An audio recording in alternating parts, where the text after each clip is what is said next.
Hi, hello, how are you? মই দেৱজিৎ ৰয় মোৰ YouTube চেনেললৈ আপোনালোকক স্বাগতম আৰু আজি মই এটা পৰা বেলেগ ঠাইত যাম আৰু আপোনালোকক লৈ যাম বহুত পুৰণা বস্তু মানে পুৰণা মত মানে এতিয়া নকম পিছত কম আৰু এতিয়া মই ৰেডি হৈ আছো বেগটো মানে মইতো যামেই মোৰ লগতে আৰু এটা ল'ৰা লৈ যাওঁ মোৰ যিটো বন্ধু একেলগে থাকে নয়ন গতিকে নয়নক লৈ যাওঁ এই নয়নৰ ঘৰ মই পালো এই নয়নৰ ঘৰ পালো গতিকে নয়নক এতিয়া মই মাতিম সি শুই আছে চাগে অ নয়ন মাই ফ্ৰেণ্ড নয়ন মোৰ লগত যাব আৰু আমি চবতছে ইণ্টাৰেষ্টিং কথা এখন লৈ যাম এখন মোৰ নতুন বাইক TVS XL 100 আচলতে কথাটো হ'ল দুইজনৰ কাৰণে বেষ্ট নিজে টাউনত ঘূৰাৰ কাৰণে বেষ্ট বয়সস্থ মানুহৰ কাৰণে বেষ্ট কেৰেলাত বেছিকৈ চলে এইখন বাইক কিন্তু ইয়াত কম চলে ধৰ মই লৈছোঁ কাৰণ মাইলেজ বহুত পায় তেতিয়াহ'লে বলক আমি আজি ডুবি পৰি হৰেশ্বৰ দেৱালয়লৈ যাম কুমাৰ ভাস্কৰ বৰ্মাৰ দিনত বনাই থৈ যোৱা এটা মন্দিৰ শিৱ দেৱালয় পাঠশালাৰ পৰা খুব বেছিতো 3-3.5 কিলোমিটাৰ দূৰত ৰেল ষ্টেচন পাৰ হৈ দক্ষিণ ফালে গ'লে পায় চ' আমি গৈ আছোঁ ৰাস্তা অলপ বেয়া আছে আগত এয়া পাঠশালা ষ্টেচন আৰু তাৰ পৰা ইউ টাৰ্ণ লৈ অলপ ষ্টাইল দিছোঁ আৰু কেমেৰাটোৱে দিছোঁ বাইকখনটো নোৱাৰোৱে এনেকৈ চলাব গতিকে কেমেৰাটো অলপ চালত নিছোঁ বলক খুব ধুনীয়া পৰিৱেশৰ মাজেদি যাব লাগে আৰু খুব আগতে ৰাস্তা বেয়া আছিল এতিয়া ধুনীয়া ৰাস্তা আছে এয়া আমি পৰি হৰেশ্বৰ দেৱালয়ৰ মেইন গেট নহয় মানে এইখন সোমোৱা গেট পিছত বনোৱা গেট আৰু আৰু অলপমান আছে এইখন দেখাতে এয়া আমি পাই গ'লোঁ পৰি হৰেশ্বৰ দেৱালয়ৰ বাইকখন থলোঁ আৰু এইখন খুব ধুনীয়া সুন্দৰ গেট এইখন গেট বাৰু পুৰণা দিনৰ নহয় কুমাৰ ভাস্কৰ বৰ্মাৰ দিনৰ নহয় পিছত বনাইছে ৰিচেণ্টলি বনাইছে চ' আহক ভিতৰলৈ সোমাই যাওঁ আৰু কোনো মানুহ নাই অৱশ্যে লকডাউন যিহেতুকে সোমোৱা মানা আছে আহক ভিতৰলৈ সোমাই যাওঁ সোমাই গৈ একেলগে আৰম্ভ কৰোঁ বাকীখিনি কথা ভিতৰতে গম পাম নে কি কয় আহক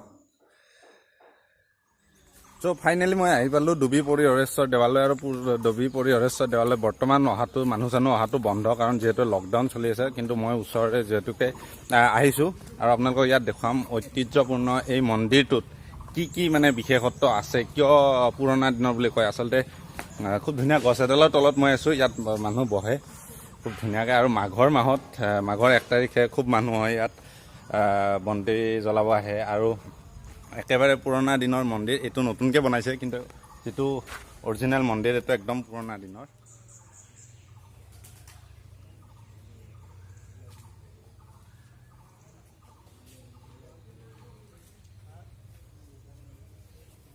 এতিয়া মই মন্দিৰৰ কাষে পিছফালে আপোনালোকক লৈ যাম কাৰণ ডুবি পৰি হৰেশ্বৰ দেৱালয়ত খুব ধুনীয়া কেতেকী ফুল আছে আগৰ দিনৰে কেতেকী ফুল ইয়াৰ বিশেষ ৰহস্যও আছে ত' কেতেকী ফুলটো য'তে ত'তে দেখা পোৱা নাযায় কিন্তু ইয়াত আছে কেতেকী ফুল যদি ফুলিছে আপোনালোকে কেতেকী ফুলো চাব পাৰিব এইটো আচলতে দেৱালয়টো পুৰণা দিনৰ ভাস্কৰ বৰ্মাৰ দিনৰ এইটো দেৱালয় পাঠশালাৰ পৰা বহুত দূৰ নহয় মই কৈছোঁৱে আহি থাকোঁতে আপোনালোক কিমান দূৰ আৰু এই যে বনোৱা এইবিলাক আপোনালোকে দেখিছে এতিয়া নতুনকৈ প্লাষ্টাৰ কৰিছে যদিও আগৰ দিনতে বনোৱা এইটো নতুনকৈ কিন্তু প্লাষ্টাৰ কৰিছে কাৰণ সুৰক্ষিত হৈ থকাৰ কাৰণে আৰু খুব ধুনীয়া পৰিৱেশ মন্দিৰৰ চৌপাশে এইফালে এটা পুখুৰী আছে ইয়াত গাঁৱৰ ল'ৰা ইয়াৰ ওচৰ চুবুৰীয়া সকলোৱে গা চা ধুৱে এতিয়া লেতেৰা হৈছে কাৰণে আচলতে খুব ধুনীয়া লাগে যেতিয়া পুখুৰীত এনেদৰে হাঁহবোৰ চৰি থাকে তাতে আকৌ ৰাজহাঁহ হ'লেতো কথাই নাই চাওক এই ৰাজহাঁহটোৱে এই গৰম সহ্য কৰিব নোৱাৰি কেনেদৰে গা ধুই আছে খুব বঢ়িয়া লগা চিনাৰী এইখন আপোনালোকে দেখিছে চবফালে কেতেকী ফুল আৰু কেতেকী ফুলৰ বৃহৎ বাগান আছে কেতেকী ফুলৰ গছ আছে যদি ফুল আছে ফুলো আমি দেখুৱাম আপোনালোকক আচলতে কেতেকী ফুল বহাগৰ সময়তহে ফুলে তথাপি আমি চাই আছোঁ কেতেকী ফুল যদি পাওঁ ইয়াৰে মোৰ ভাইটি অক্ষানে দেখুৱাইছে কিন্তু নাই কেতেকী ফুল সেনেকৈ ভিতৰত যাব লাগিব ভিতৰত আপোনালোকে দেখিছে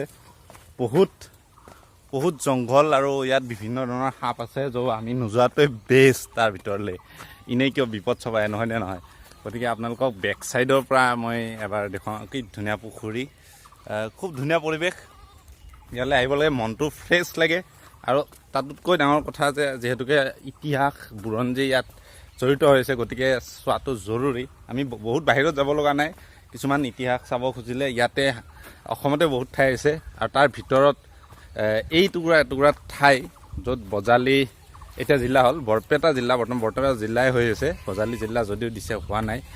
বৰপেটা জিলাৰ বজালী মহকুমাৰ অন্তৰ্গত ডুবি গাঁৱত পৰিহৰেশ্বৰ দেৱালয় অৱস্থিত। আৰু এই পৰিহৰেশ্বৰ দেৱালয় বাৰ বাৰ কৈ আছোঁ ভাস্কৰ বৰ্মাৰ দিনৰে। কেতেকী ফুল চাই আছে, সি পোৱা নাই। অক্ষণে কেতেকী ফুল চাই আছে, পোৱা নাই। তো আপোনালোকে অলপ দেখুৱাওক পৰিৱেশ। এই যে দেখি আছে ডিজাইনবিলাক, এইবিলাক কিন্তু এতিয়াৰ দিনৰ নহয়। এইবিলাক কুমাৰ ভাস্কৰ বৰ্মাৰ দিনতে বনাই থৈ যোৱা খিৰিকীৰ নিচিনা ডিজাইন, কোনো খোলা নাছিল, তেনেকুৱাই আছিল, বন্ধই আছিল। আৰু এইবিলাকো ভাস্কৰ বৰ্মাৰ দিনৰে। আৰু এই যিটো ঘৰ আছে মন্দিৰৰ পিছতে যিটো ঘৰ আছে, এইটোৰ মানে বহুত পুৰণা, সিমান পুৰণা নহয় কিন্তু পুৰণা, আৰু থাপনাখনো যথেষ্ট পুৰণা। আৰু কি ধুনীয়া সেউজীয়া পৰিৱেশ, মন্দিৰটোৰ ভিউ পইণ্টে বেলেগ। ওপৰৰ পৰা দেখুৱাব পাৰিলেতো আৰু ভাল লাগিলেহেঁতেন, কিন্তু ড্ৰোন নাই দিয়কচোন। আৰু এইটো সন্মুখৰ ভাগ মন্দিৰৰ। আৰু এখন গেট আছে, এইখন ভিডিঅ' শ্বট বা লৈছিলোঁ নে নাই, এইখনেৰে ভিতৰলৈ যাব পাৰি, য'ত পূজা অৰ্চনা কৰে মানুহে। আৰু পৰিহৰেশ্বৰ দেৱালয়ত খুব ধুনীয়া এটা পুখুৰী আছে সৰু, ইয়াত কাছ আছে, মাছ আছে। আৰু বিশেষকৈ কাছ পোহাৰ কাৰণে এইটো বনাইছিল। কাছ পুৰণা দিনৰে নতুনকৈ কিছু কিছু নিৰ্মিত কৰিছে। ইয়াত আছে কাছ।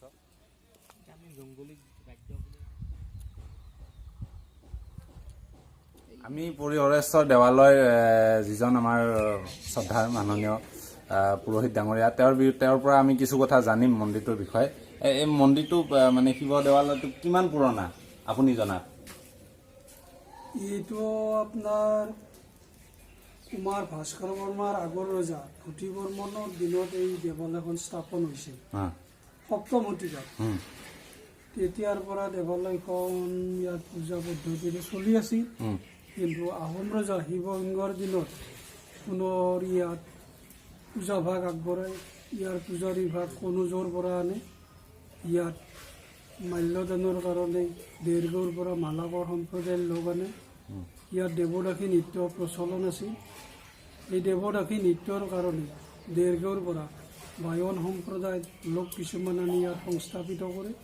সিহঁতক কাৰণে মাটি বাৰী দান কৰে।